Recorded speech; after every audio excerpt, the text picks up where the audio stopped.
Time now for Michigan's #1 outdoor radio show, Mike Avery's Outdoor Magazine. Mike Avery has covered the outdoors in Michigan for more than 4 decades, and that tradition continues today. Outdoor Magazine is brought to you by Jay's Sporting Goods, the Eider Insurance Group, Angler Quest Pontoons, the Forward Corporation, Primal Outdoors, Security Credit Union, Offshore Tackle, Garber Chevrolet, Rapid River Knife Works, and by Michigan Brand Meats.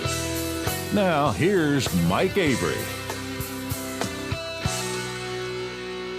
Well, thank you, Ken Hunter, for that introduction, and welcome to another edition of the Outdoor Magazine radio show right here on the Outdoor Magazine radio network on more than 30 radio stations across the great state of Michigan. And so glad to have you along with us on this Memorial Day weekend.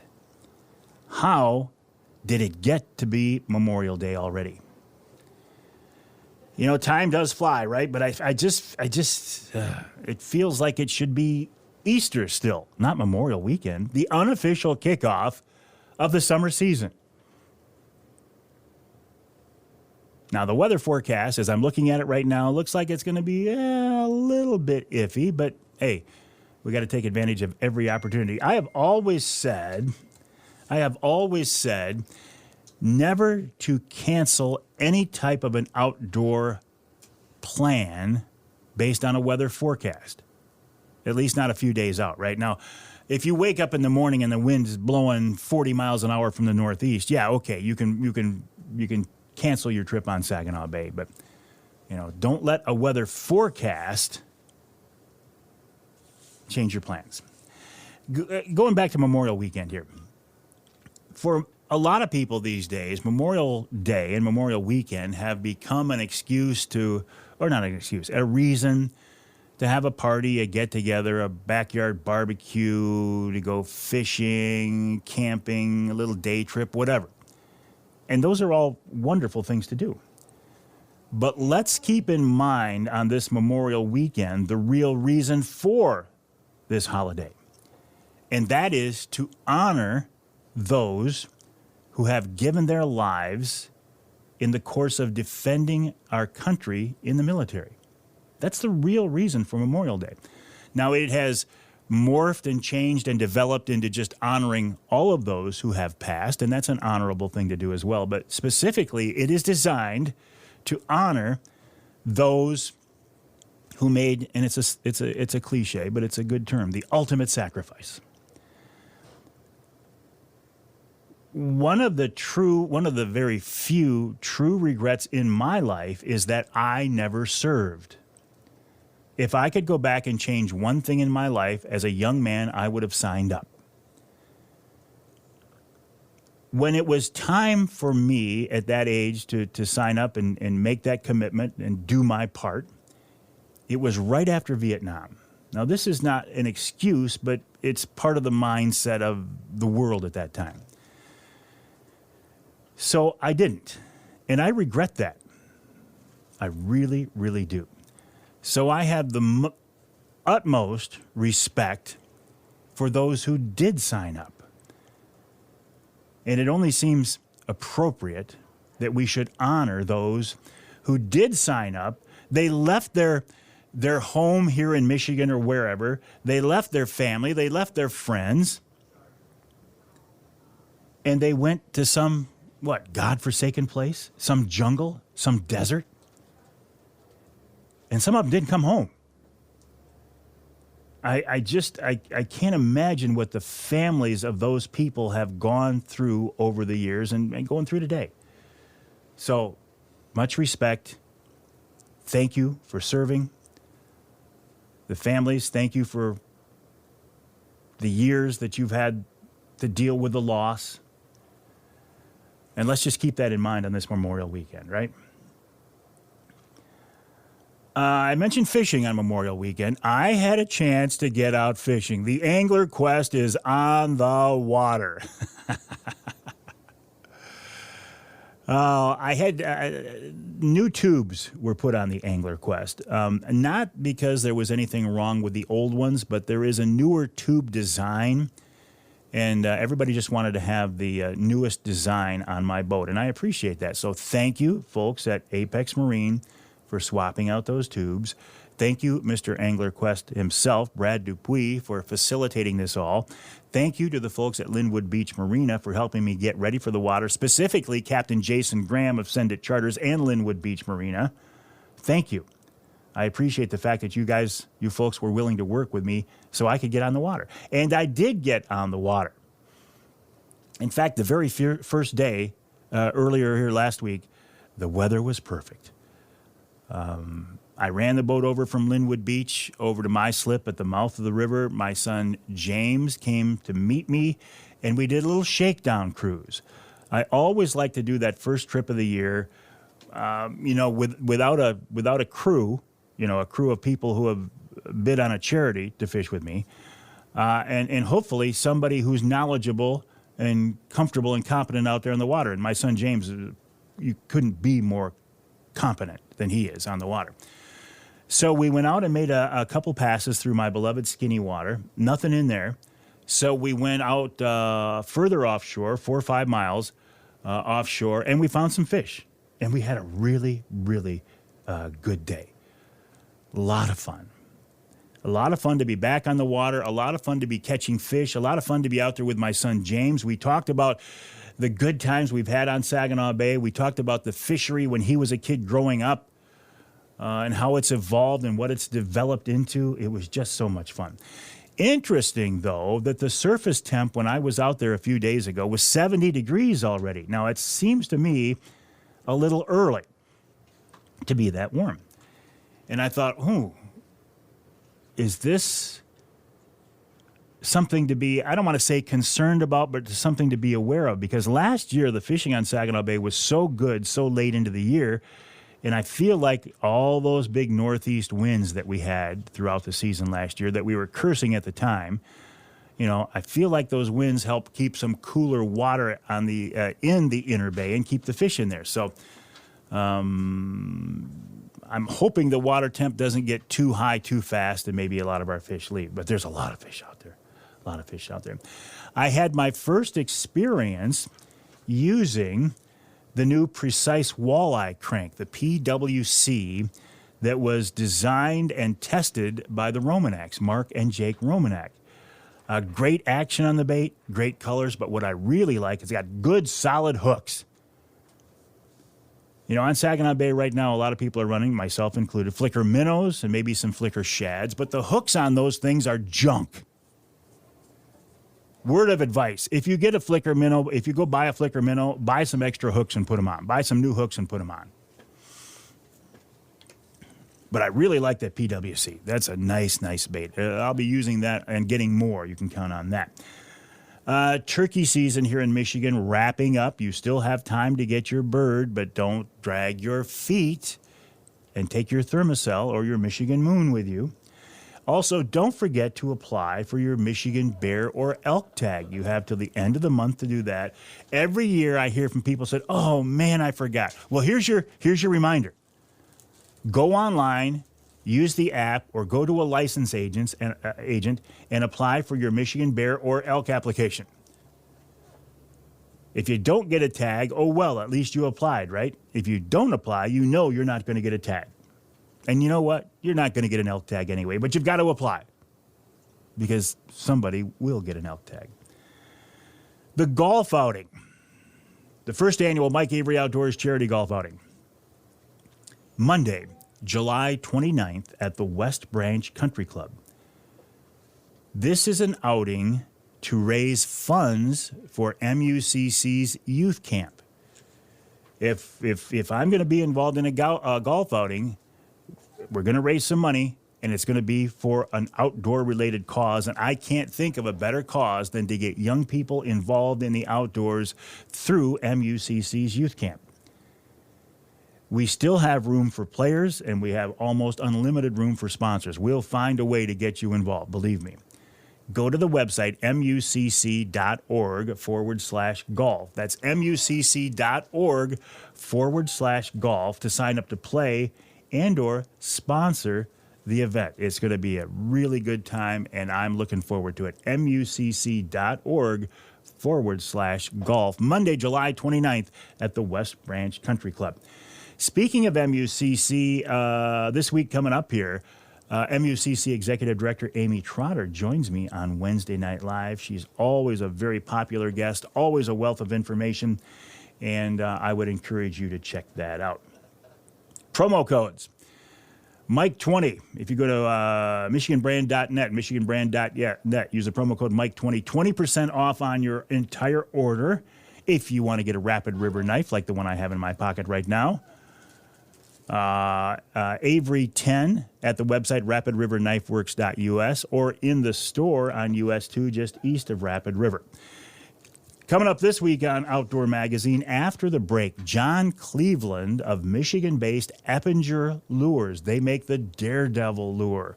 They've been around forever. Then Ed Roy from the Michigan Wildlife Council. In our second hour, it's that spearfishing guy, John Durtka. Then Ron St. Louis, a bear guide from Ontario. If you don't get your Michigan bear tag, you can still go bear hunting. Just go north of the border. Go to Ontario. And in hour number 3, since this is going to be a huge boating weekend, some boating safety tips with Joe Marion, retired Coastguardsman. And then we'll wrap it all up with wild game chef extraordinaire Dixie Dave Minar. All that and more coming up this week right here on Outdoor Magazine. My name is Mike Avery. My website, MikeAveryOutdoors.com, MikeAveryOutdoors.com. My email address is Mike@MikeAveryOutdoors.com, Mike@MikeAveryOutdoors.com. I would love to hear from you.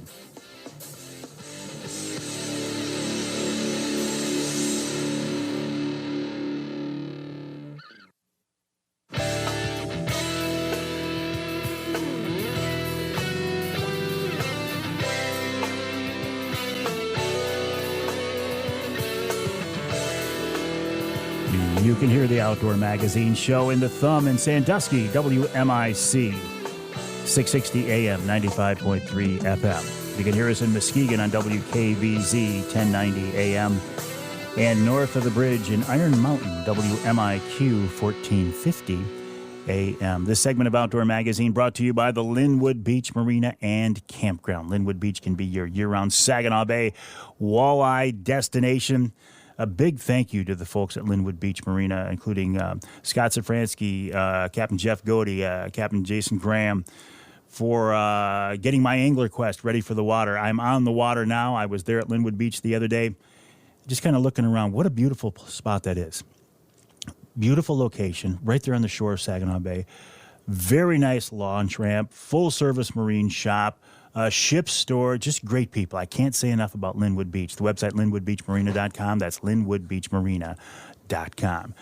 We're talking a little fishing right now, at least we were in the first segment, with John Cleveland of Eppinger Lures, family-owned, Michigan-based Eppinger. Their website, daredevle.com, daredevle.com. But, John, you're involved in so much more, right? I am. I stay busy. Yeah, well, tell me about your other activities. Several. One is I'm an outdoor writer. We just had the Michigan Outdoor Writers Association conference up in the Keweenaw Peninsula at Baraga last weekend. Had an awesome time. One of the things we do is usually go fishing, depends on the season, hunting, etc., with local guides. I had the pleasure of meeting a young man named Connor Bacchus. It's Connor Bacchus Guide Service. He pretty much guides throughout the Keweenaw Peninsula, and I believe he's from Lake Linden. We went smallmouth fishing on Torch Lake up there. And we caught well over 30 smallmouth bass in the 3 to probably 5 pound range, 2 of us. Just had an awesome time with him. The young man's only 23 years old. He's been guiding for 3 years. And he is on his way to becoming an extremely successful guide. He's got everything it takes. Pretty impressive young man. I would love to get his. I'd love to get his contact info from you. Sounds like a great kid to have on the radio show. Yeah. Oh, he would love to do that. He even said he had think in a couple of weeks in Fisherman. Ooh, Doug Stange's wow. coming up to fish with him, and I went, "You're kidding?" He goes, "No." And I said, "Man, you made a big score there, buddy." Oh, that's one of those things when you look back on it could be a career-changing opportunity. Could be. Yep. Absolutely. Yep. Also, speaking of MOA, Michigan Outdoor Writers Association, you're working with the folks at Jay's Sporting Goods and that big Weber Outdoor Education Center that's supposed to open soon, right? That's true. I'm not actually involved with that, but I have some cursory knowledge of it. I did visit it on our way up to Braga last week, and it's Jay's and Weber's Wildlife Education Center in Clare. It's right next to Jay's in Clare. It's a freestanding building. It's supposed to, they anticipate opening in July.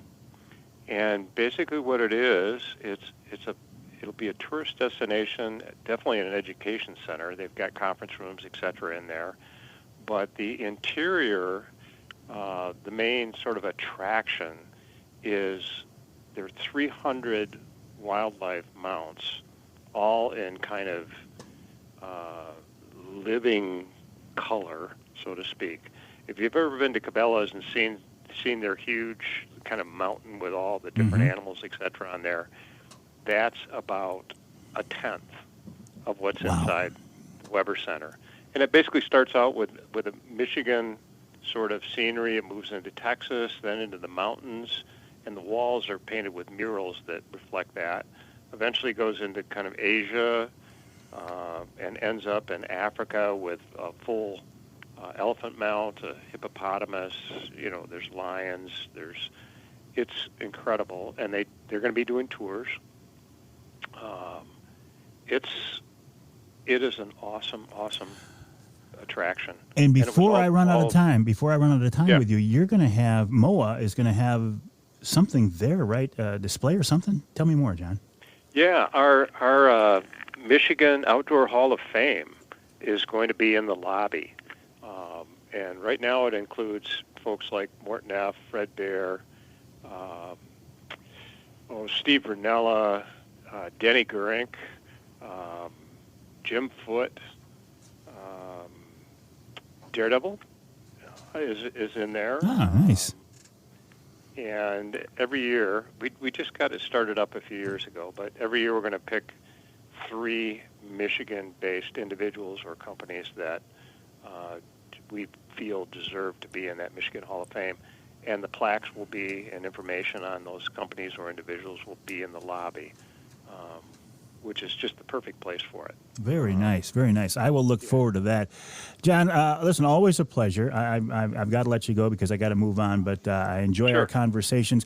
I love the stories about Michigan-based family-owned companies, especially one like Eppinger that's been around for more than a century. Congrats to you and continued success. Appreciate that, Mike. Thank you. All right, we'll take a break here in the Outdoor Magazine Show. Again, the website for Eppinger is Dardevle.com. That's Dardevle.com. And devil is spelled Devle. But you know that. Daredevle's been around forever. In fact, I will just about guarantee if you have ever fished, you have thrown a red and white Daredevle spoon. Probably for pike, but maybe for something else. We'll take a break here in the Outdoor Magazine Show. When we come back, Ed Roy from the Michigan Wildlife Council. Michigan Wildlife Council is doing a great job in promoting our outdoor activities. Ed Roy after the break.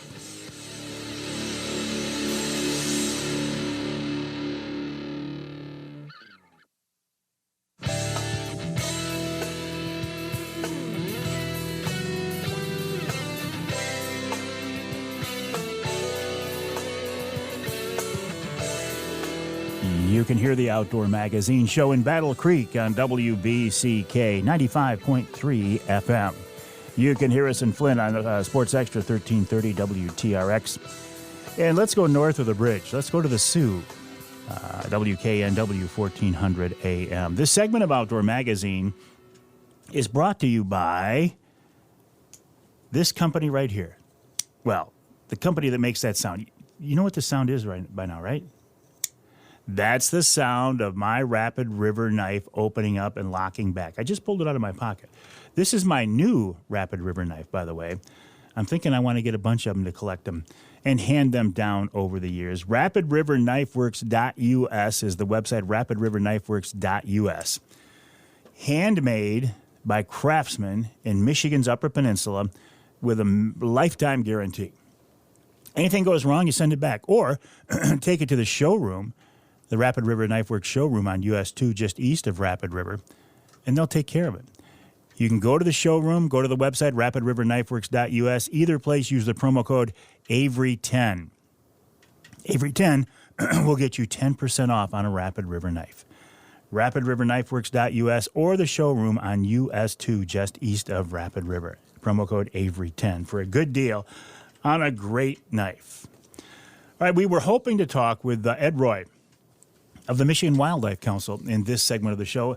Some kind of a phone problem on their end. Charlie is repeatedly dialing, but he can't get through the phone system there, and that's unfortunate because I was looking forward to my conversation with Ed. Ed is a member of the Michigan Wildlife Council.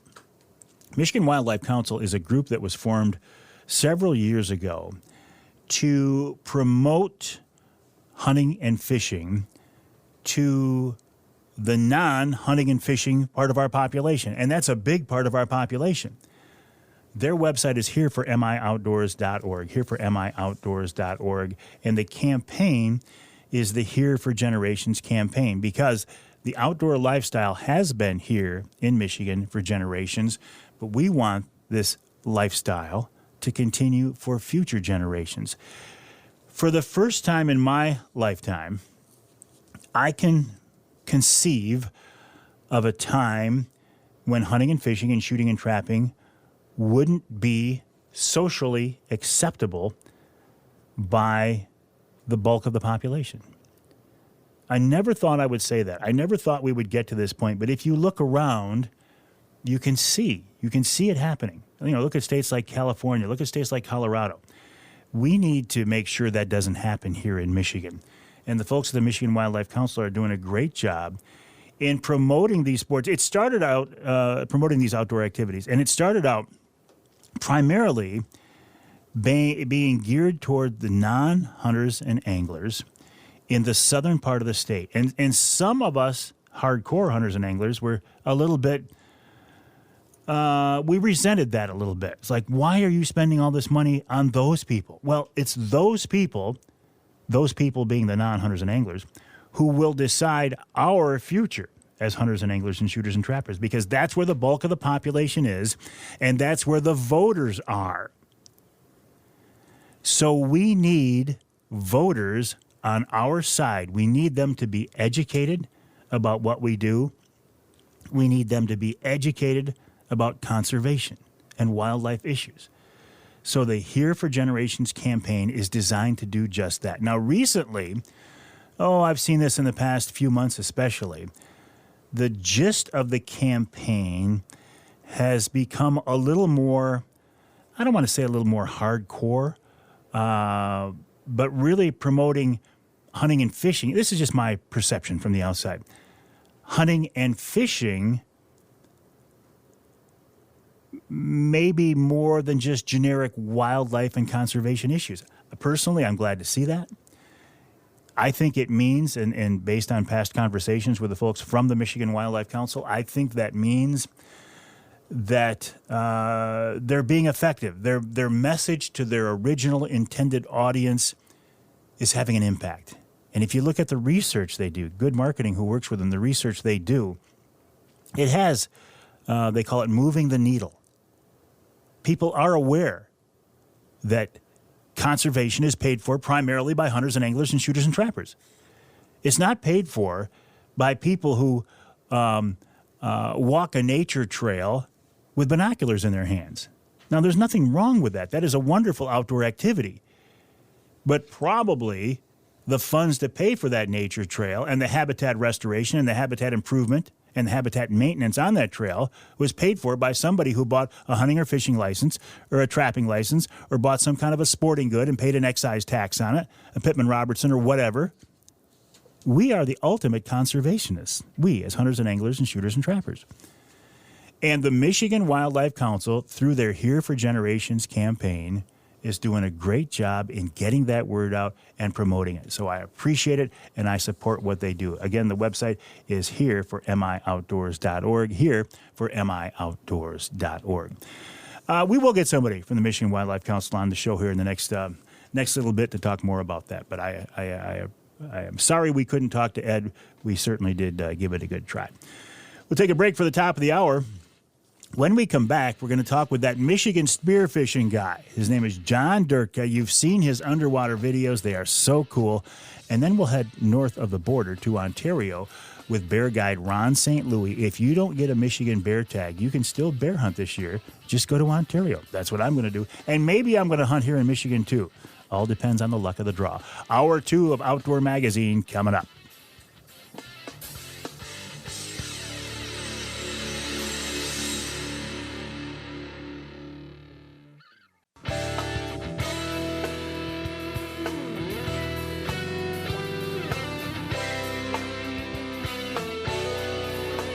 Time now for Michigan's #1 outdoor radio show, Mike Avery's Outdoor Magazine.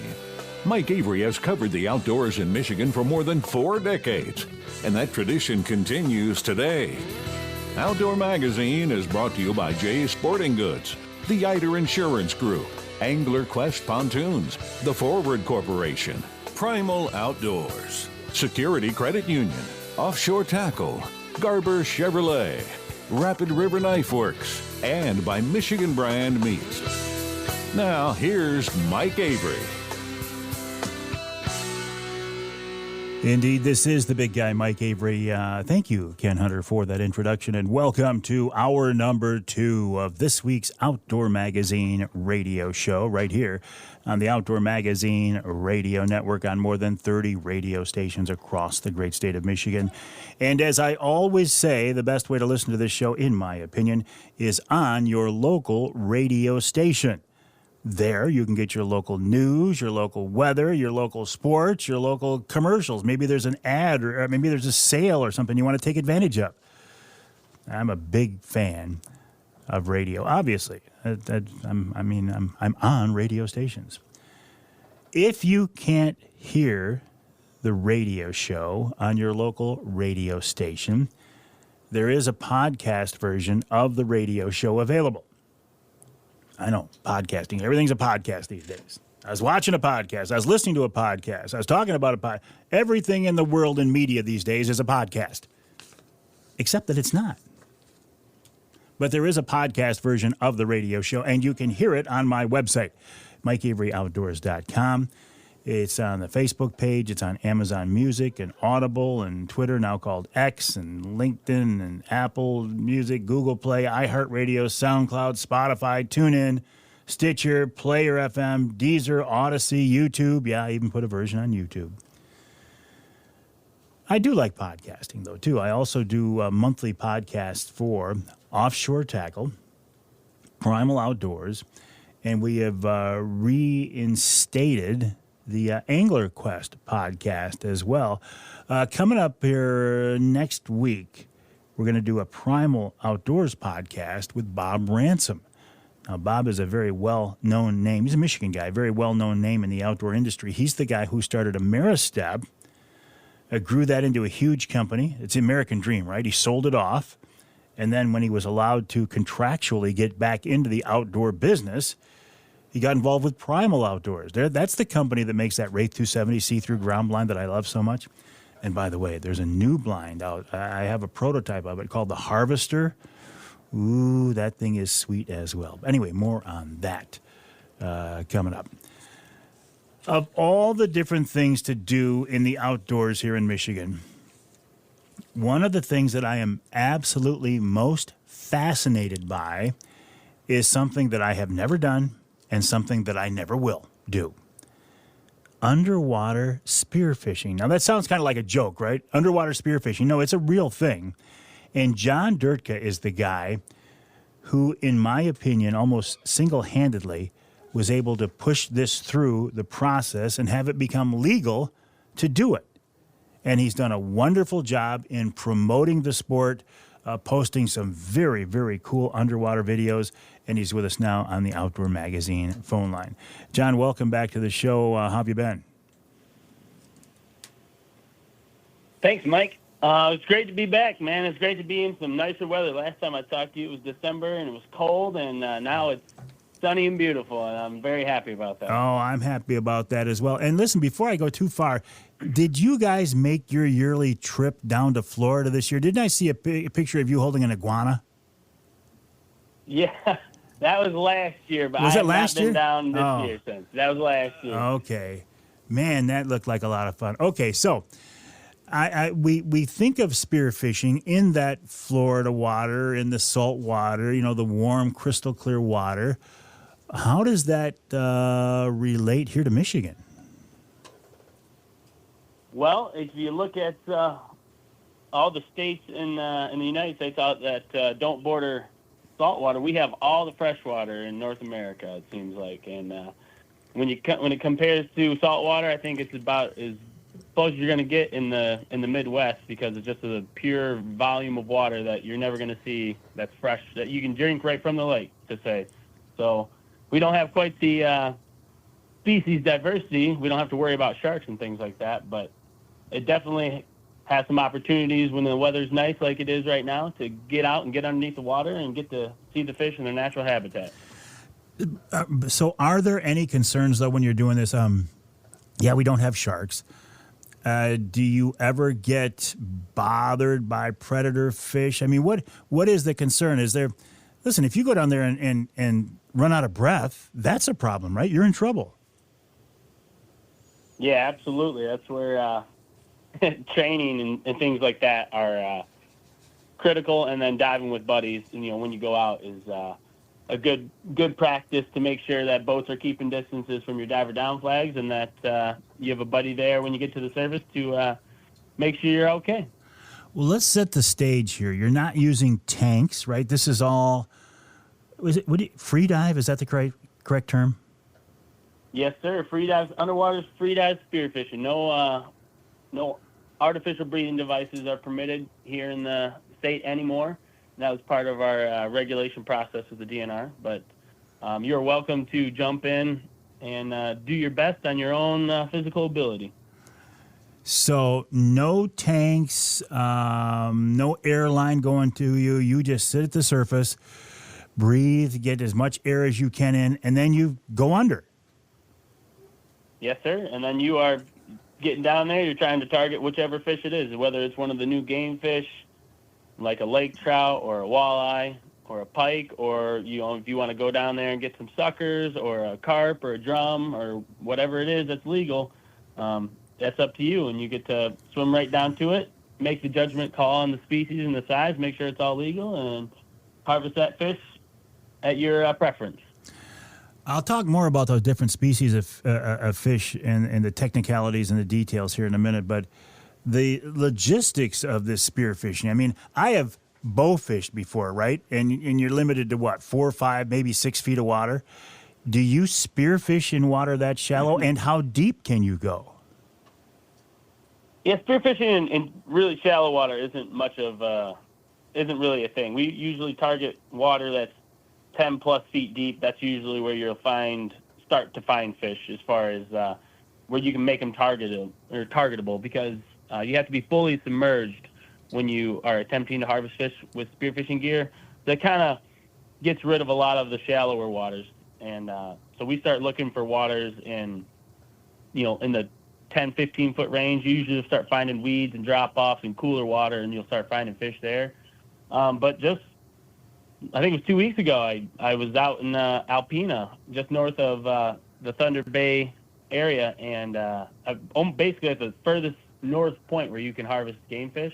And we were diving in 50 feet of water for lake trout. 50 feet. So that's pretty much your range in there, somewhere from 10 to 50, 60, 70 feet if you can get down that deep.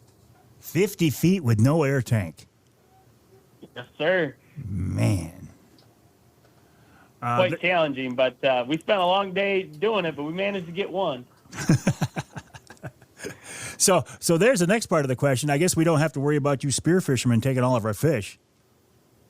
Yeah, I think if you wanted to if you wanted to get lake trout, that was about the dumbest way you could do it, but it's my way, and that's why I like to do it. So I was stubborn. I put my head down and got her done. But I think if we would have been trolling with some dipsy divers, dragging spoons, I think we would have had a limit and been out of there in about 45 minutes.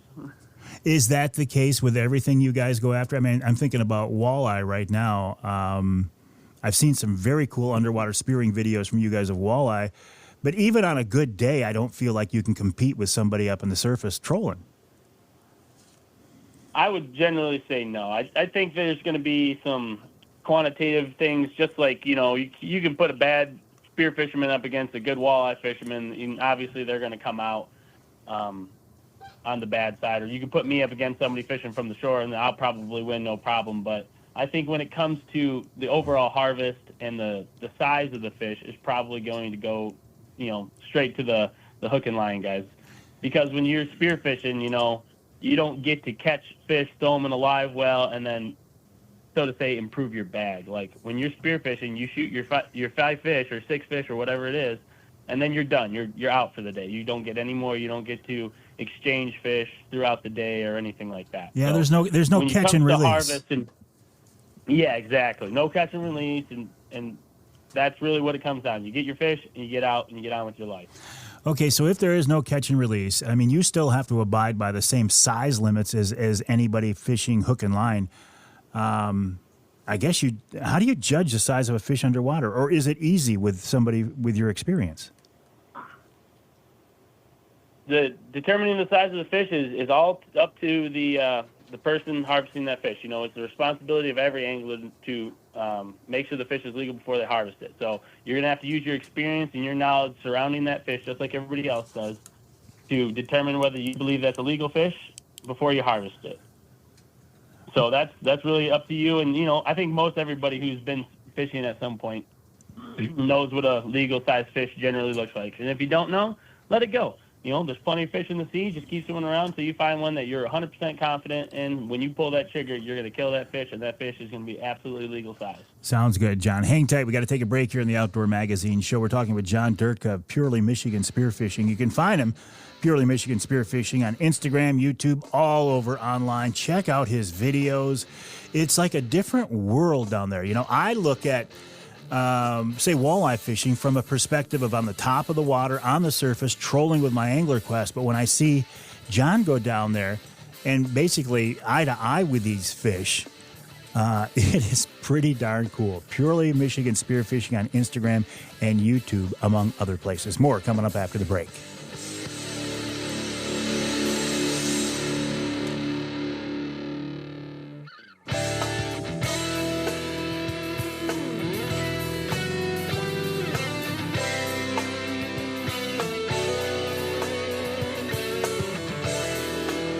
You can hear the Outdoor Magazine show in Caro on 2 stations, WKYO 1360 AM and WIDL 92.1 FM.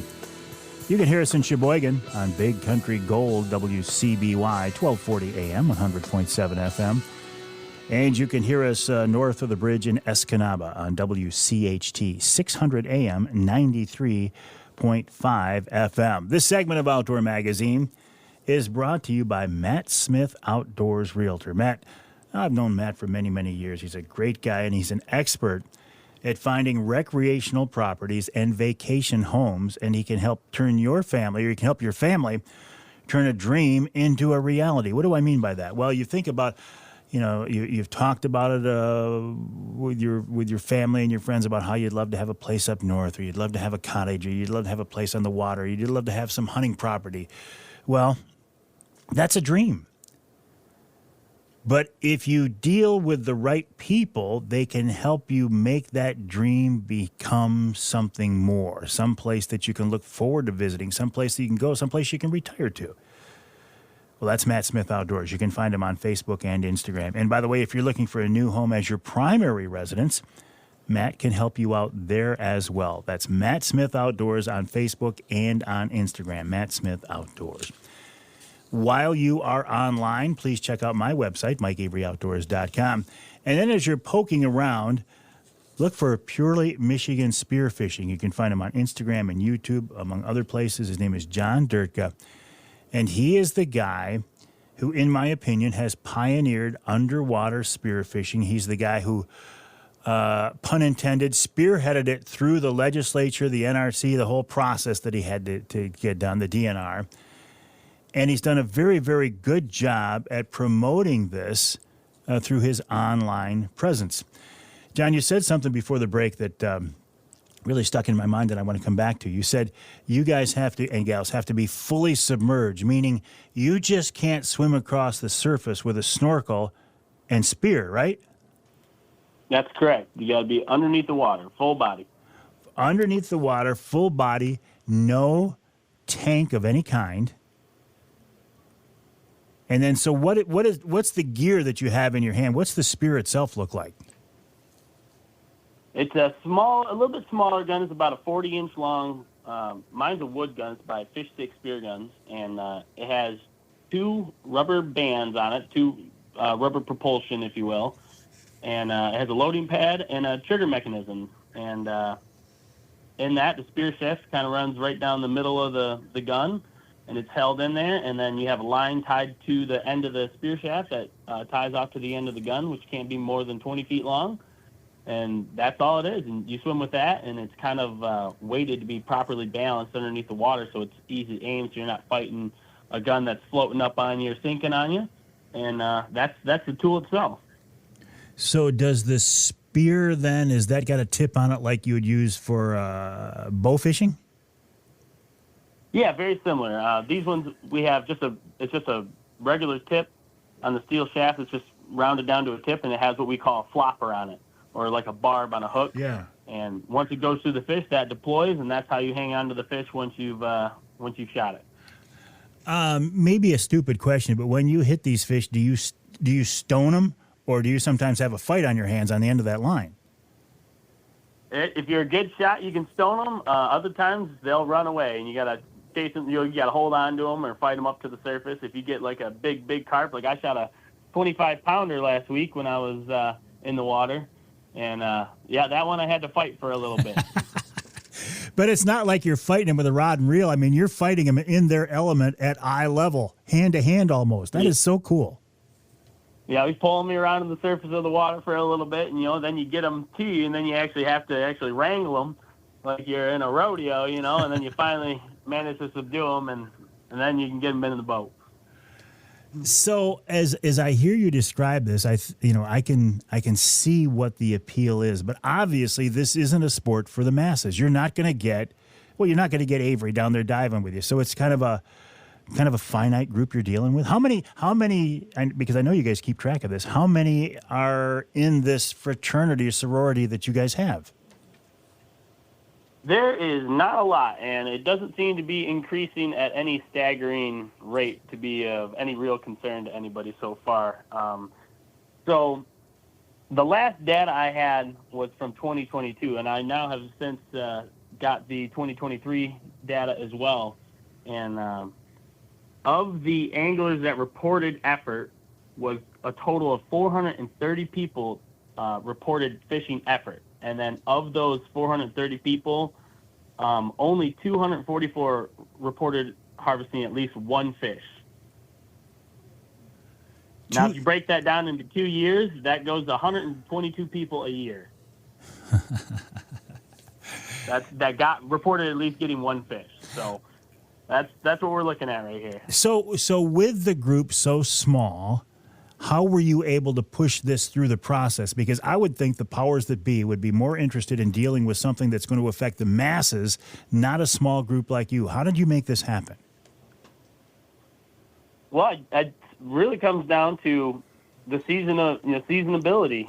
Really what happens is, like, we get 3-4 months of this, and I just pointed out, we're the ghosts of the Great Lakes. You never see us, you never hear from us. We're just kind of off doing our thing. We stay out of boaters' way. We stay out of, traffic on the water because we're the ones at risk. And so I just kind of made the point that, hey, we have a PR problem when it comes to spearfishing. And I think that, whenever you have people that are killing fish and disposing of them as a general, rule, that's not going to make us look good. So I think we have a really good method here where, it's ecological. We don't leave trash in the water from lure packages or line or sinkers or anything like that. I was like, we clean that stuff up. Let's make some fish available that we can harvest while we're hook and line fishing. Just make it available to us with our spear gun, and let's see where it goes and see what happens. And so far, that's worked really good. How do these fish react to you when you dive on them? Are they afraid of you, or because you're in the water with them, no response? Do they see you as a big predator, or not necessarily? They can see you as a predator when you are when you're not very skilled. If you're moving erratically and directly at them, and they sense your your desires to harm them, so they will quickly move off. But if you are smooth and you are calm, those fish can get very curious and sometimes will come right up to you. I've seen you guys do this thing where you're wiggling your fingers. What's that all about? That's spirit fingers, man. That's in spearfishing, we don't have a lot of lures we don't have a tackle box of lures down there with us, so to speak. So one of the things we'll do is, you have to use what's on you, and if you can use your fingers just to wiggle them, just like you would wiggle a worm or a shaky head worm or a jig on the bottom. If you wiggle your fingers enough, that might pique their curiosity from 15, 20 feet away, and they might come a little bit closer to check you out. And then once they do that, then it gives you that time to evaluate them and decide if you want to harvest that fish.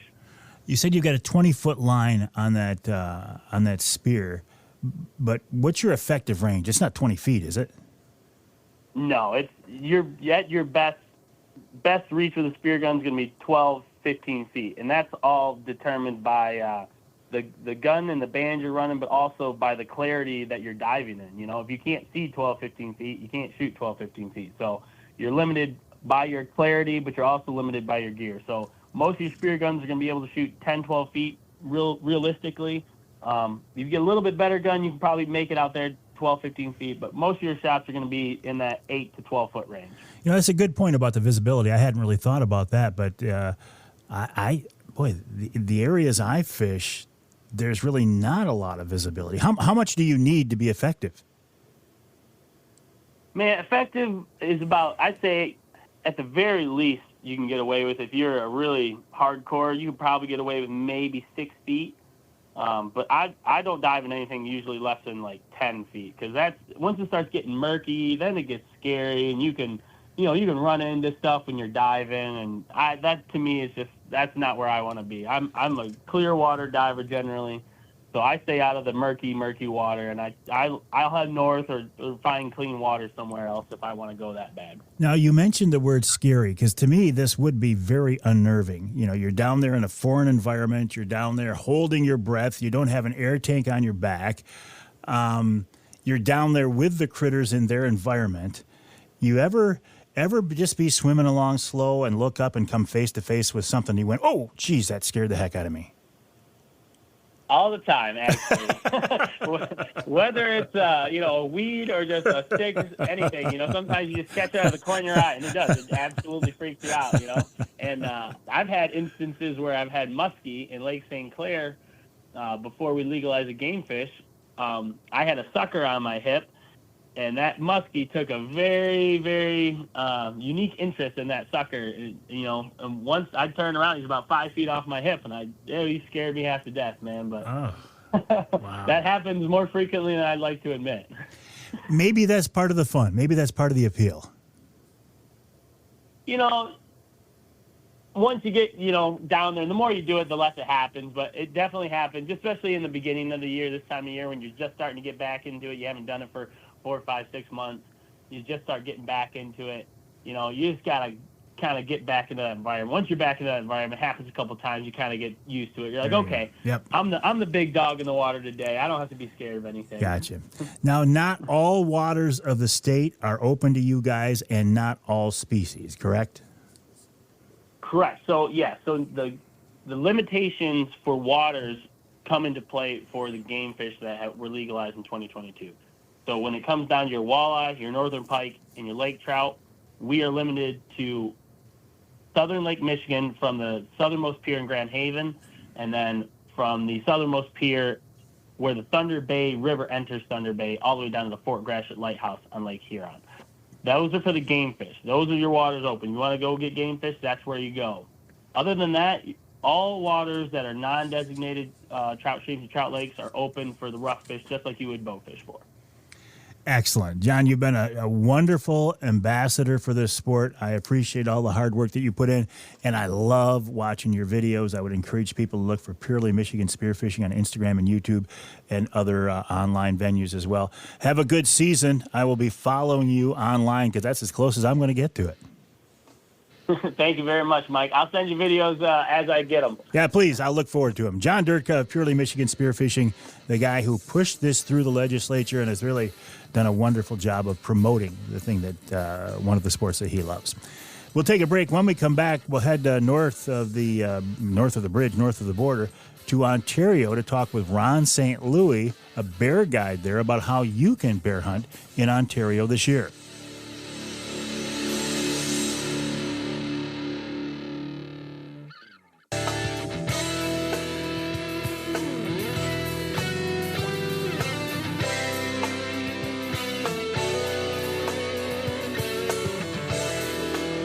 You can hear the Outdoor Magazine show in Houghton Lake on the Twister 92.1 WTWS.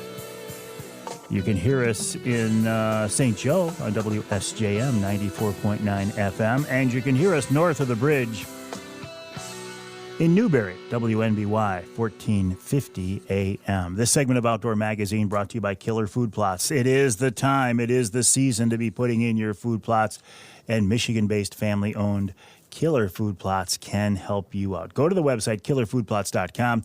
That's killerfoodplots.com. You will see what services company owner Rich Krazan has to offer. You will see a list of their seeds, and you can order online if you want that way as well, killerfoodplots.com. But don't forget, though, Rich will be the first to tell you that the whole process starts with a soil sample. Get your soil sample and go from there. The website, killerfoodplots.com. Okay, you have a few more days now to apply for your Michigan bear and elk tag till the end of the month.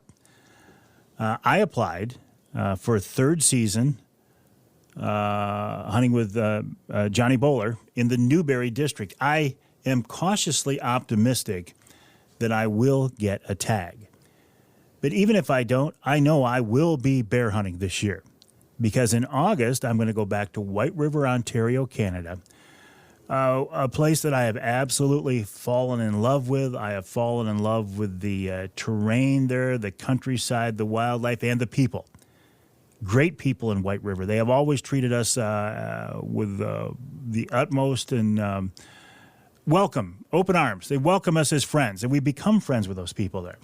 Ron St. Louis is one of those guys. He is the owner of Northern Wilderness Bear Outfitters, and he's with us now on the Outdoor Magazine phone line to talk about the option of bear hunting in Ontario if you don't draw a Michigan tag, or even if you want to do both. Hey, Ron, welcome back to the show. How are you? Good, Mike. How are you? I'm doing great. We haven't talked for a while. How's life? How have you been? How's the business? Everything's been good. Business has been good. No forest fires yet, so that's good.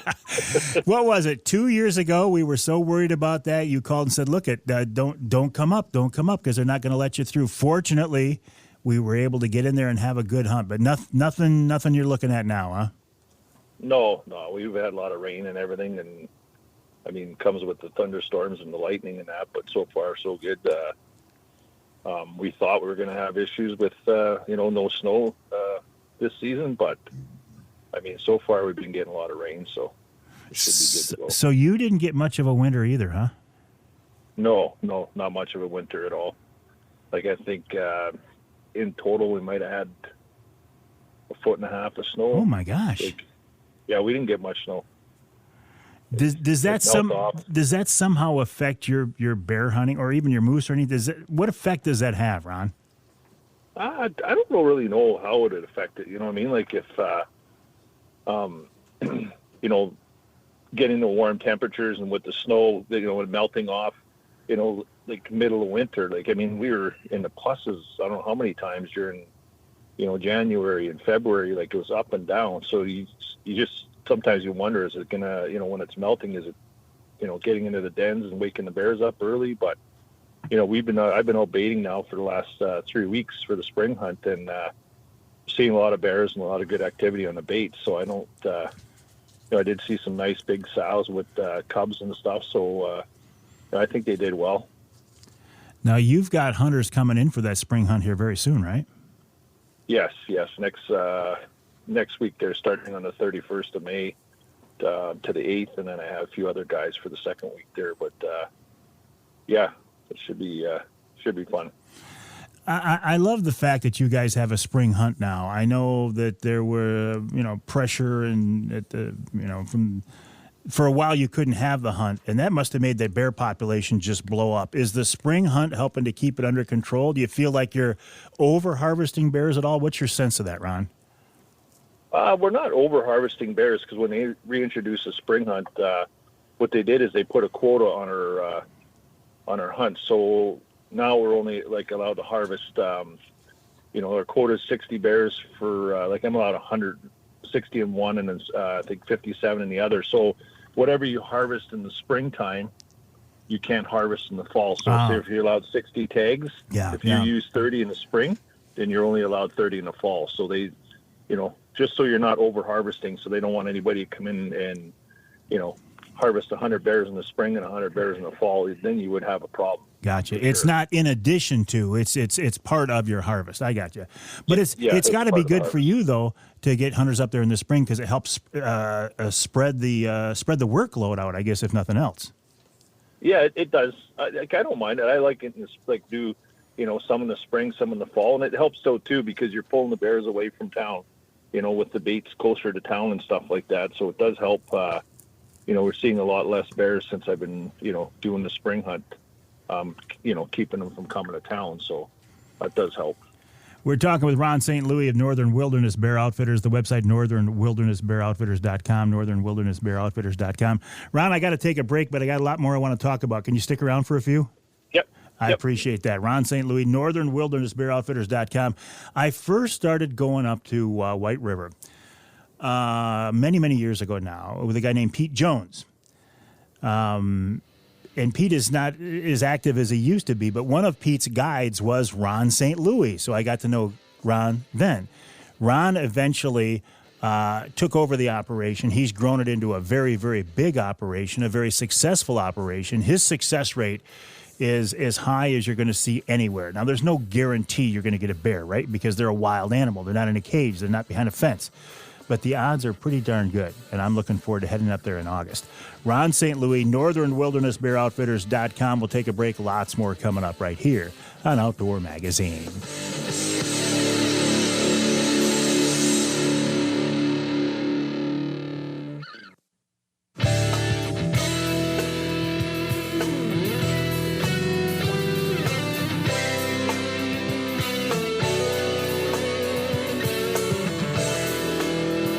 You can hear the Outdoor Magazine show in Taos on WIOS 1480 AM 106.9 FM. You can hear us in Traverse City on WTCM 580 AM, and north of the bridge in Manistee, WTIQ 1490 AM 95.3 FM.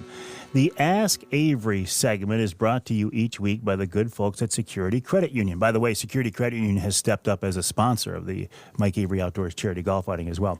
Security Credit Union loves to work with outdoorsmen and women, and they can help you with your next outdoor adventure. Check them out online at securitycu.org. That's securitycu.org. The way the Ask Avery segment works is you can send me a question to Mike at MikeAveryOutdoors.com, Mike at MikeAveryOutdoors.com. Now, this week's question is kind of a conglomeration of various emails I've gotten over the years, including, Avery, why do you love bear hunting so much? Avery, why do you go to White River to bear hunt? Avery, why do you bear hunt from the ground? Well, I can answer all these questions, and I will, but we're talking to Ron St. Louis, the guy that I hunt with in Ontario, so it seems like a good time to bring up some of these things. I go to Ontario because I can get a tag over the counter. I can go there every year, unlike Michigan, that's a draw. And Ron, do you have openings? Probably not for the spring, but what about the fall hunt that rolls around in mid-August? Do you still have openings for those?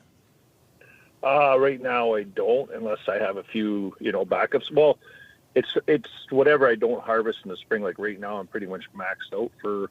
But if I have tags that say if for some reason somebody doesn't harvest a bear in the spring, then those tags I can carry those tags over to the fall. So it'd be, I would know, after my June hunt, as soon as I know, there might be a few tags that open up. If bears are not harvested, but like you said, the success rate's usually pretty good. So there's usually not too many tags that are not filled, but sometimes I might have a few openings that, last minute openings. And most of your hunters, even if they don't shoot a bear, I mean, I've seen this over the years.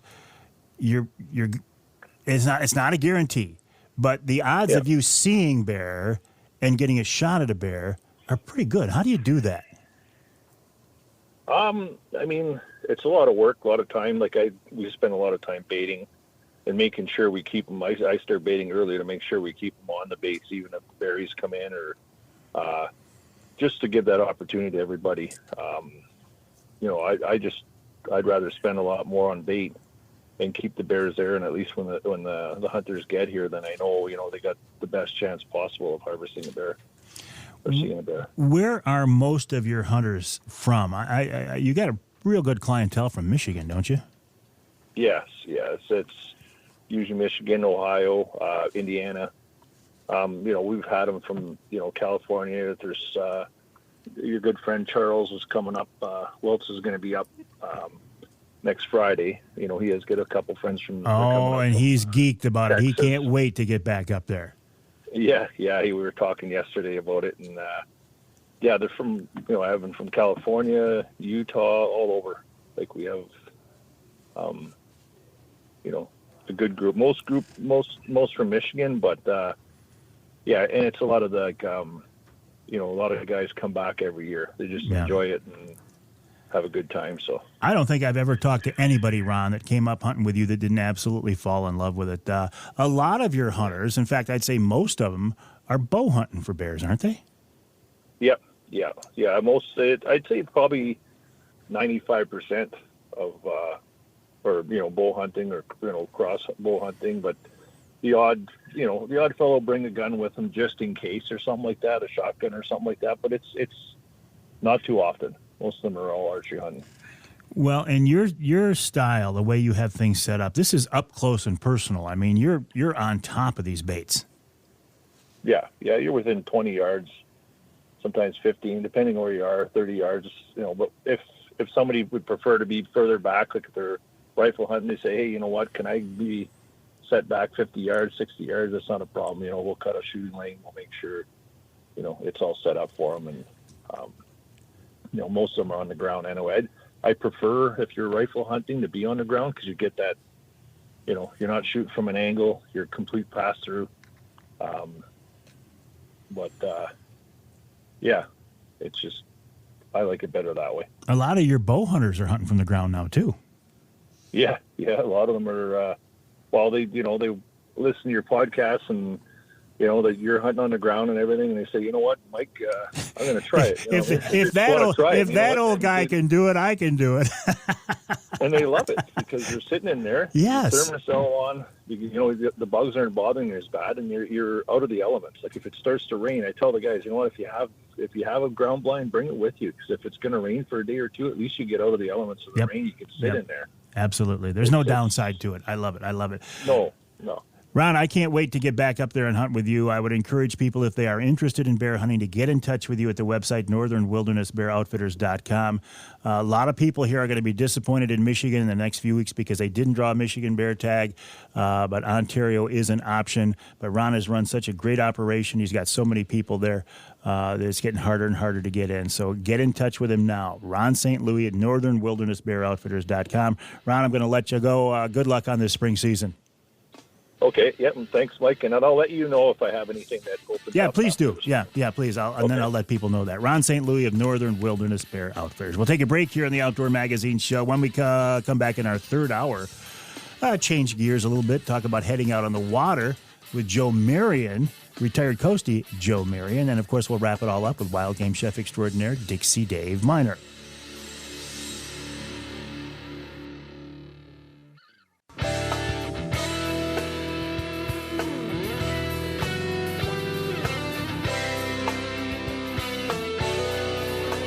Time now for Michigan's #1 outdoor radio show, Mike Avery's Outdoor Magazine.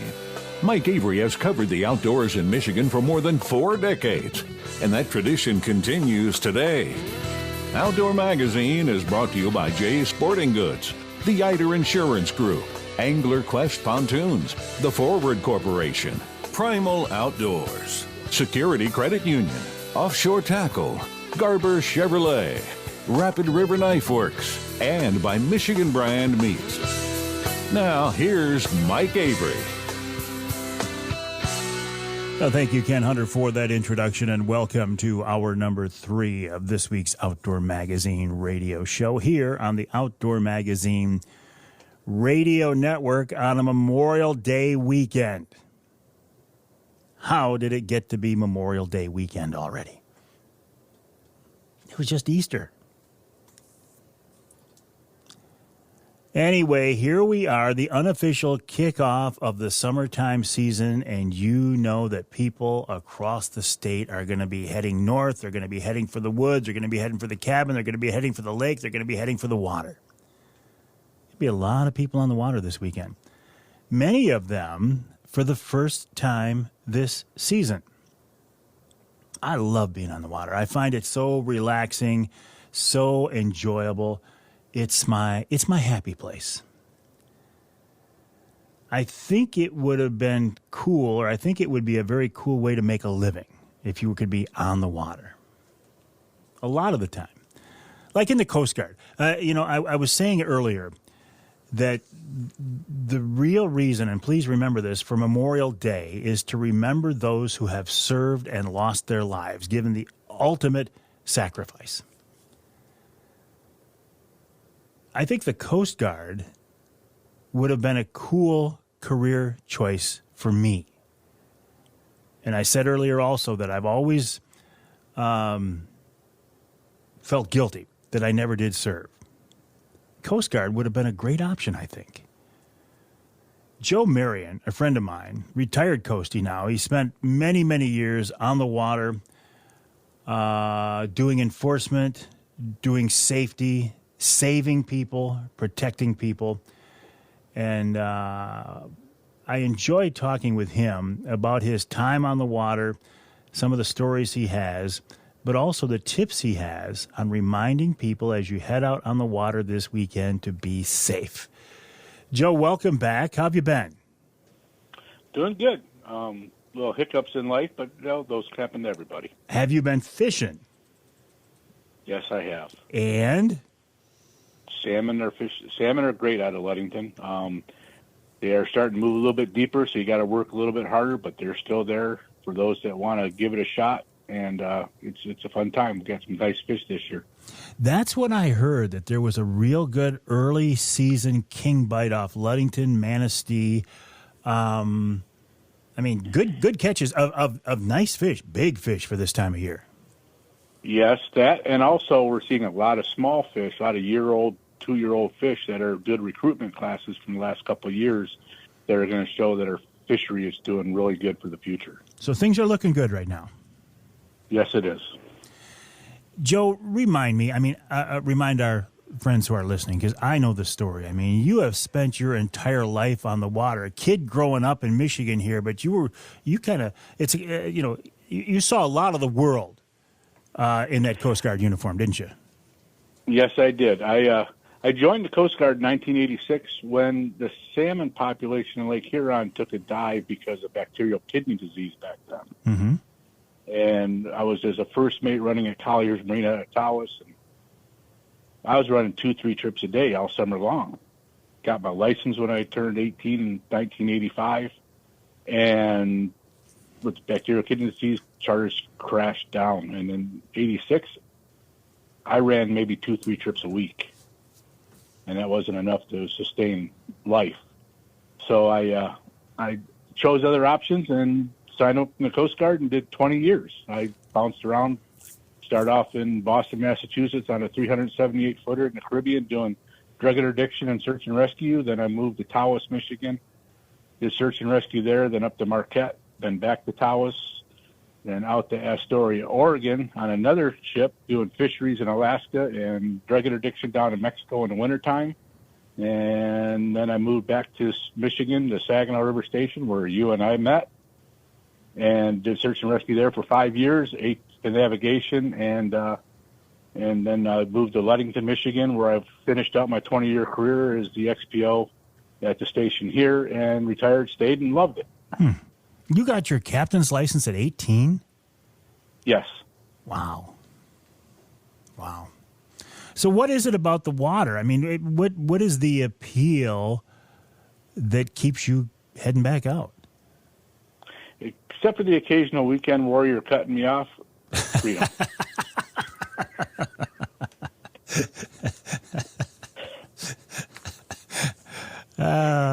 Explain to our non-fishing friends what you mean by that. Well, we tell everybody out there, we said it in the beginning of this little talk, that fishing is great in Ludington. So there's going to be people going, hey, we got to go to Ludington.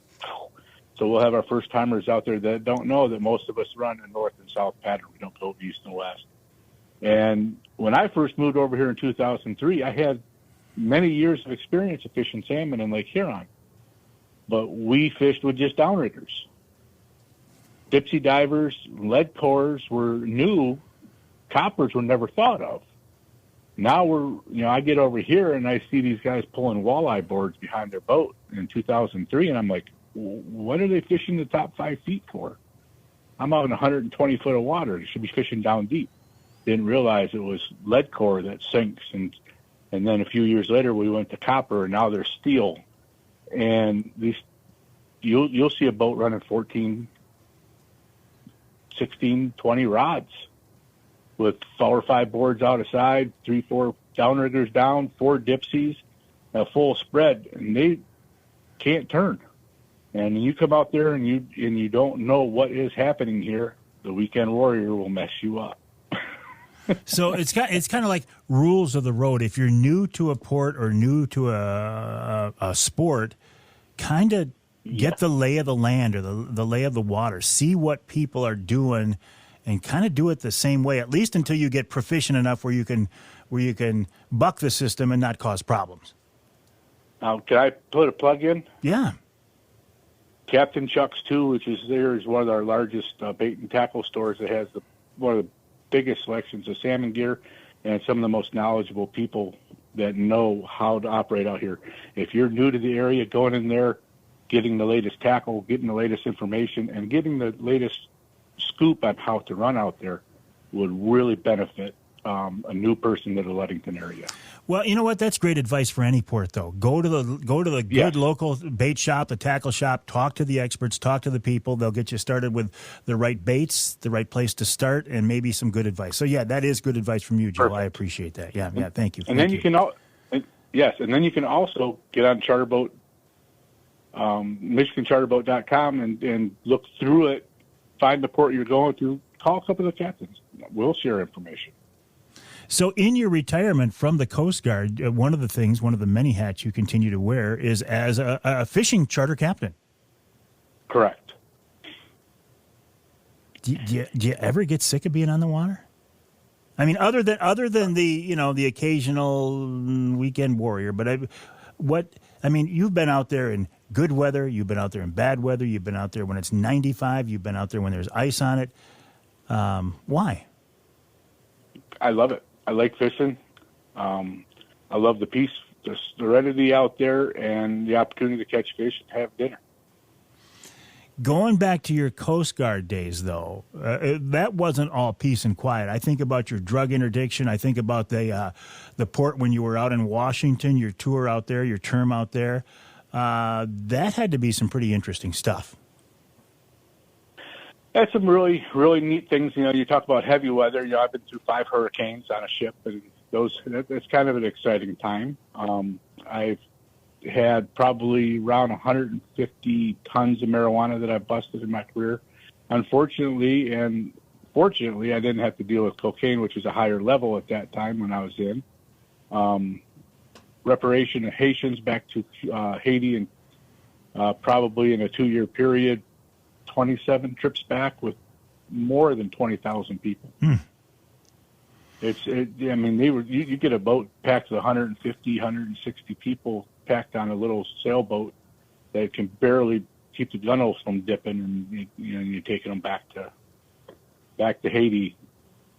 It makes them really disheartened because they were trying to better themselves. Sure. And it had to be heartbreaking for you folks too to see this and have to be a part of it. It is, but at the same point, there is a right way and a wrong way to do things. Yep. What was it like to be in a hurricane on a ship?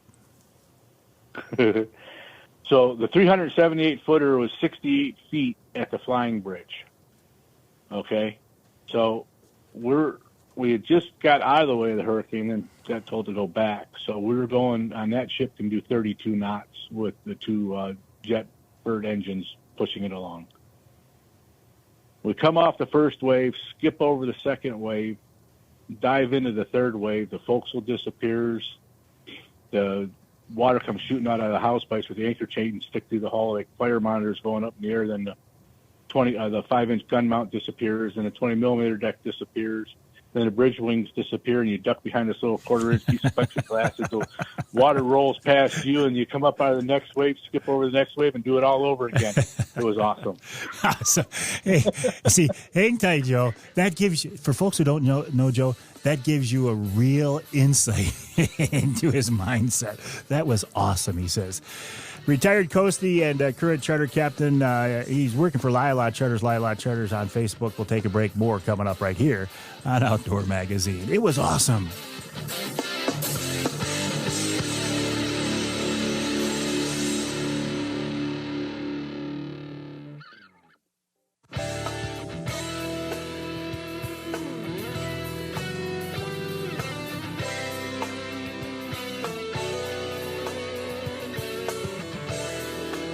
You can hear the Outdoor Magazine show in Houghton Lake on 98.5 WUPS. You can hear us in Holland on WHTC 1450 AM, 99.7 FM. And you can hear us, let's stay on that side of the state. Let's go to Manistee, WMLQ 97.7 FM. This segment of Outdoor Magazine brought to you by Versa Skins. Just change your skin for the season you're in. Why buy a bunch of different sets of expensive hunting clothes when you can buy one good quality set and snap on and zip on an outer shell of a different camo pattern in less than 2 minutes? I mean, probably less than a minute.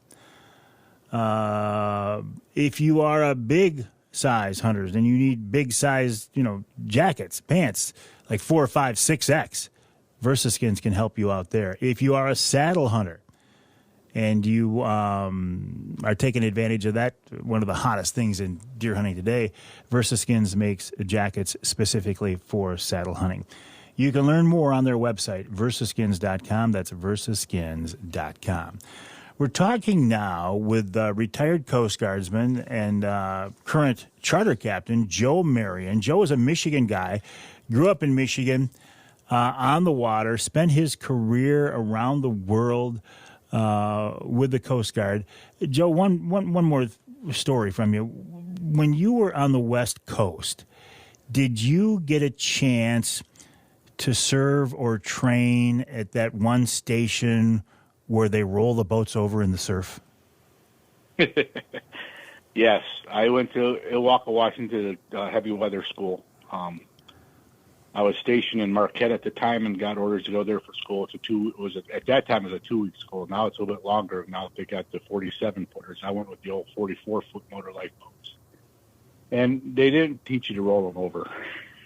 No, the school was better classified as wave avoidance. Oh. They don't. The first line in the Coast Guard type manual for the 44-footer was the boat was designed to roll over, but not to like it. It's true. That's the first line in there. And because when it rolls over, there's damage. Most often it's $20,000 to $30,000 damage per rollover. Oh. So you didn't really want to roll them over. I've came close. Yeah. And I'm out in Washington, out Ilwaco at the heavy weather, so I came close out there too.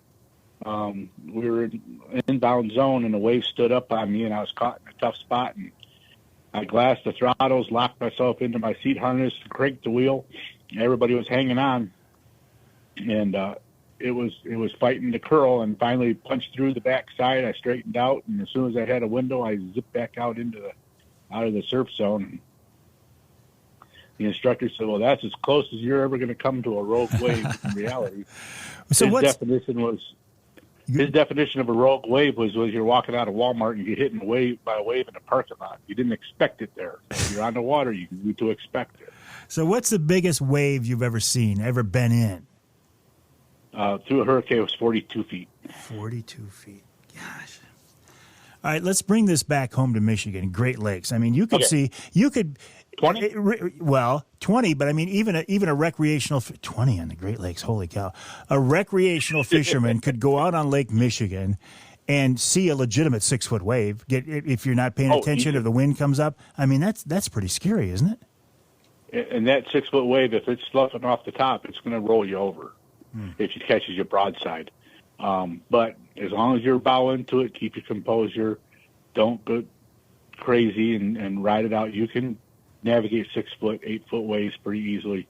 I've seen 12s, 15s, and some storms out there that I've had to do some different kind of driving that people were used to seeing to get us back in. Marquette, I've seen 20s, but that was in the Coast Guard. I remember going out playing in the surf with the 44-footer into it, and we got out a couple miles and realized the waves were too big to turn around. So I backed 2 miles back into the harbor without turning around because it was a lot easier to do it that way than to risk it. Oh, man. So in general, if you're caught in rough weather, keep your bow into it? Keep your bow into it. The boat's designed to go forward, not backward. What other advice do you have for us? Letting people know where you're going before you go. Make sure everybody is aware. Check the weather before you go. We have new technologies around, and we're getting our buoy here in Ludington is not up yet. We have a buoy that's 5 miles out, just north of Ludington, between Ludington and the point, and it gives you speed, wind temperature, air temperature, wind speed, direction, wave height, temperatures all the way down every 10 feet down to the bottom. So you can get all kinds of information from that buoy to decide if you want to go out and play in it. It has, so you look at it, the wind direction, wave height, and everything else. I'm going out there in my little boat. And that is very important information that we can gather. It's not out yet. Usually it is. But I can't remember who is right. It's either Michigan State or University of Michigan. They're doing a complete upgrade of all the electronics and sensors on it, and they're going to have it deployed mid-June. The technology we have and the information we have now as recreational boaters is probably better than you had when you were serving in the Coast Guard. Oh, yeah. When I first went in, you open the window, it's raining. It's windy. The trash can just flew by. Back when I first started running charters in 1983 when I was first mate, and then, learning how to step it up, all we had was a fathometer and a compass. And we'd go out there and it'd be foggy, and you troll for 4 hours, and then it's time to head in. On Lake Huron, you head east. You head west. And you head west, and when you hit shore, you look up and you go, yep, that's Bob's house. We got to go left. Mm-hmm. To get back to the marina. Nowadays, and then they went to Loran. Loran was great if you could understand it. It was hard to figure out. It wasn't until I joined the Coast Guard that I learned how to do Loran. And then GPS came across, and that just was a game changer. You knew where you were at, and you could tell people where you were at. And now you can hook it up so when you key your mic on channel 16, the Coast Guard knows exactly where you're at, and you don't even have to read it to them. So there's the ability to get information from wave height, water temperatures, wind directions. There's 4 buoys out in Lake Michigan that give you that. Wherever you want to go, you can get it. Does the pervasiveness of cell phones these days, does that negate the need for a marine radio on big water? Yes and no. But the problem is that the cell phone is direct contact between two individuals. You, the Coast Guard, you, the Sheriff's Office, you, your buddy, you, someone else. If you're out on the water and you have an emergency, you want to let most people you can at the one time know that you're in trouble. Picking up the radio and yelling Mayday goes to every radio that's on the station. So hopefully someone closer than whoever you wanted to really call in the first place is close enough to come to your aid. So I don't think the marine radio should ever leave the boat. What would constitute an emergency? When are things like, oh boy, we're in trouble? Is there a hard and fast rule there, or is it going to vary from boat to boat and captain to captain? Person to person. Look at your crew too. If you got someone who's never been on the water before and you're taking out a little water, you might not be concerned. He might be concerned, and you don't want him freaking out. Yeah. That could constitute an emergency. If you can calm him down, reassure him, great. If not, the Coast Guard can do it, or the Sheriff's Marine Patrol can do it, or the DNR boat can come out and do it. That's an interesting point, though, that you bring up. Even if somebody's not a licensed captain, when you go out and you're at the helm of the boat and you take out a crew, I feel like you are morally responsible for that group, regardless of what your level of boating experience or your license says. Oh, most definitely. Every captain of the boat is responsible for their boat and their crew and the safe trip of that voyage, whether it's a charter or just a pleasure trip, or you're taking mom and pop, or you're taking the neighbor out for the first time. And in our past conversations, there's one thing we always talk about that is the most, for a trailerable boat, the most basic thing that you can ever do, but the most embarrassing mistake that every one of us, you and I both, have made. And I think you know what I'm talking about. The boat plug. Yes, yes, that stupid drain plug. Yeah, that boat plug will get most quick, especially in the springtime. You're in a hurry. You're excited to get out on the water, and it's a small thing to forget. And you put your boat in the water, and you take off, and all of a sudden you're sinking. And it's actually the worst time, because in the spring, that's the coldest water.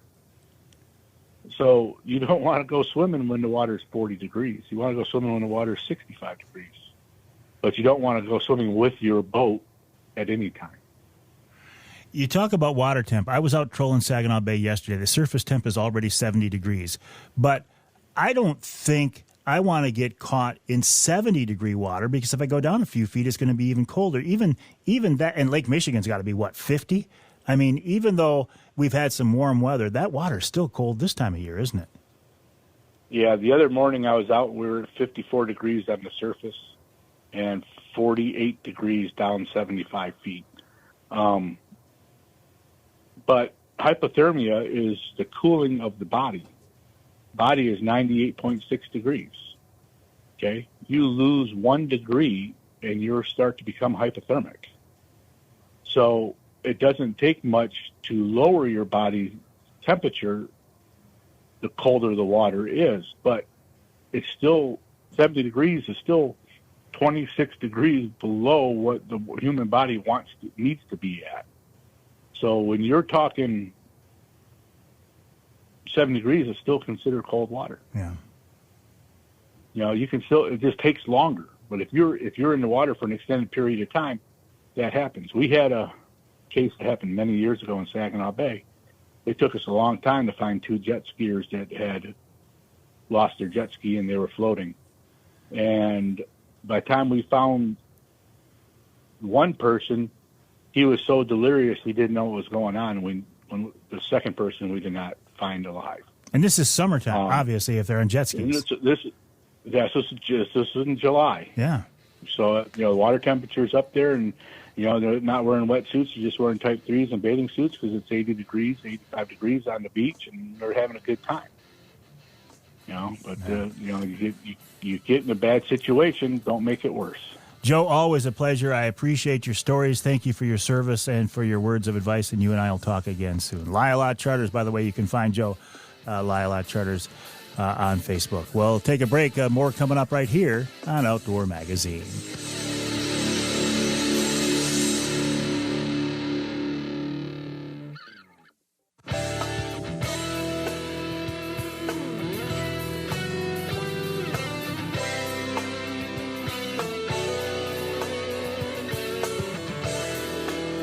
You can hear the Outdoor Magazine show in Lansing on WILS 1320 AM. You can hear us in Ludington on News 97, 98, 98.7 WLDN. And you can hear us in Saginaw on WSGW AM and FM. That's 790 AM, 100.5 FM. I'm in the studios of WSGW right now, here with Charlie Rood, doing a great job as always. Charlie, I appreciate that. And all I need to say is Charlie, Charlie.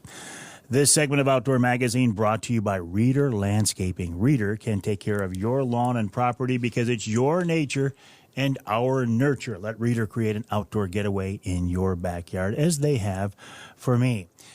In fact, tomorrow I have John from Reeder coming over to talk about a project, a landscape project in the backyard. And then Friday I have another crew from Reeder coming over. They gotta see. I was doing a little project in the backyard myself, and I may have nicked a water line with a shovel, and it may be that the next time the sprinkler system turned on, it kind of blew out a giant divot around that nick that I may or may not have put in that water line. So they're going to come over and help me out. They're going to bail me out. I appreciate it, guys. ReederLandscaping.com is the website for repair, for installation, for maintenance, for mowing, for trimming, for everything. Reeder is your place to go. ReederLandscaping.com. That's ReederLandscaping.com. I want to follow up on that conversation with Joe Marion. He was talking about being out in the fog, which reminded me of a fishing trip on Lake Michigan, probably 30 years ago, probably. I was out there with my dad and my brother, and we didn't have radar, and we didn't have an app on our phone that showed us where we were, and we were out in the fog, and it was a very, very thick fog, and I think we were fishing out of Manistee, I believe, but I don't remember. It was one of the ports. And I mean, it was thick, thick, thick. So I had a fair amount of experience out there. My dad had a lot of experience out there, but my brother not so much. So, we had said, look, just make sure you stay north, right? We're going to fish. When we run out, when we putz out, because it was too foggy to run, we're going to go a little bit to the north. So let's just make sure that we continue to fish a little bit to the north. So after fishing for a while, my brother took the helm, and I'm not laying this on his shoulders. I'm just using it as an example of what can happen. My brother took the helm because my recollection is my dad and I were setting lines or whatever. And I think we got a fish on, and in the confusion and the excitement of this whole thing, the whole boat, kind of lost track of exactly where we were. So then it's time to go back in. And again, we don't have the electronics to support us that we would these days. We didn't have a GPS track that we could just follow back into the port. So we actually, around Lake Michigan, we trolled east to get into shallow water. We pulled lines because they got too shallow. We found a beach. We actually had to yell out to a person on the beach, where is the pierhead? Which direction is the pierhead? Are we north or south? He says, you got to go that way, and he points down the coast. So we're backing out into a little bit deeper water, and my dad says, you know what? We should have asked him which pierhead, because we don't know which port we're off anymore. Everything turned out all right. it was the right pierhead. We were in the right town. Again, I don't remember if it was Ludington or Manistee, or it was one of those two for sure. But the thing about being on the water, about being on big water, is when things go south, they can go south in a hurry. So you gotta be thinking, you gotta be prepared. I'm not saying you have to go out there and be worried or nervous or whatever, but just remember that it's not like, being on the road where if you break down and pull off to the side, you're going to be safe. You just have to wait for somebody to come and rescue you. With a boat, boats are meant to float, and sometimes I remember a conversation I had with Dave Mull, who was the editor of Great Lakes Angler magazine, and the story he told me about fishing southern Lake Michigan and about how their boat actually went down. It sank out from underneath him. And he bobbed around out there in southern Lake Michigan water for, an hour or something before they were rescued. And it made me realize, okay, if it can happen to him, it can happen to anybody. So as you are heading out on the water this weekend, whether it's the big water or an inland lake or whatever, just remember, check the drain plug. Everybody, myself included, has forgotten to put in a drain plug. Check your drain plug. If you're going to be trailering, check your boat. Check your trailer. Make sure the tire pressure's up and such. And listen, don't wait to fire up your boat for the first time at the boat launch. If you want to make some enemies on Memorial Weekend, get to the boat launch and find out your boat doesn't start. Put the motor muffs on it in the driveway. Hook up the hose. Fire it up. Make sure it's going to run. Because there's a lot of other people out there wanting to have fun this weekend, and they don't want you getting in the way and slowing it down. And you don't want to deal with that either. We'll take a break. When we come back, we'll wrap it all up with wild game chef extraordinaire Dixie Dave Minar right here on Outdoor Magazine.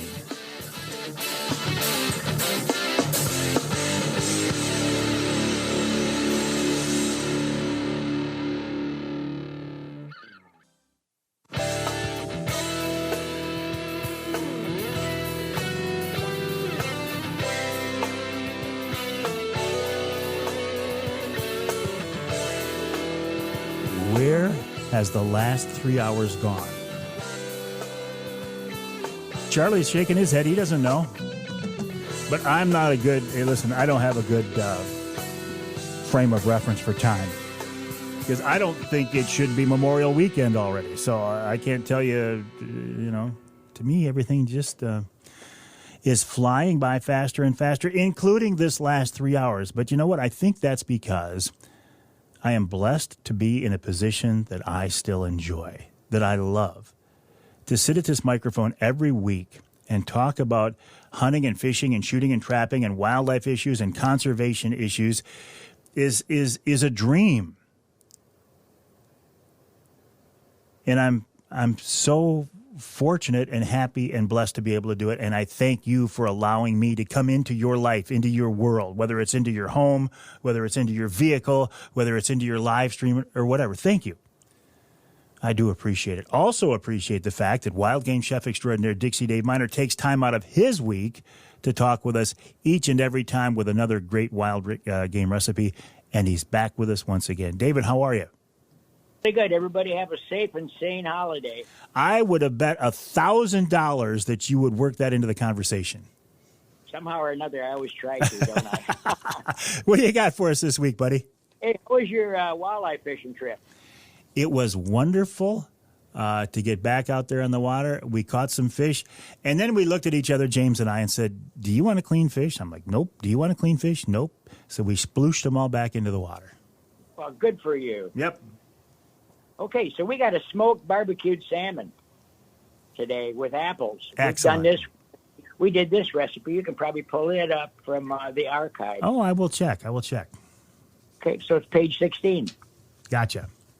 Okay, 8 ounces or 10 ounces of boneless, skinless filet per person. A couple of cooking apples. You can peel them and de-seed them and pure them in a food processor. A couple ounces of apple schnapps and a half a jar of apple jelly. If you don't want to buy the schnapps, just use a little more to your taste of the apple jelly. in a cup of barbecue sauce, either store-bought or homemade. And if you want to make some on homemade to our recipe, you can go to page 4.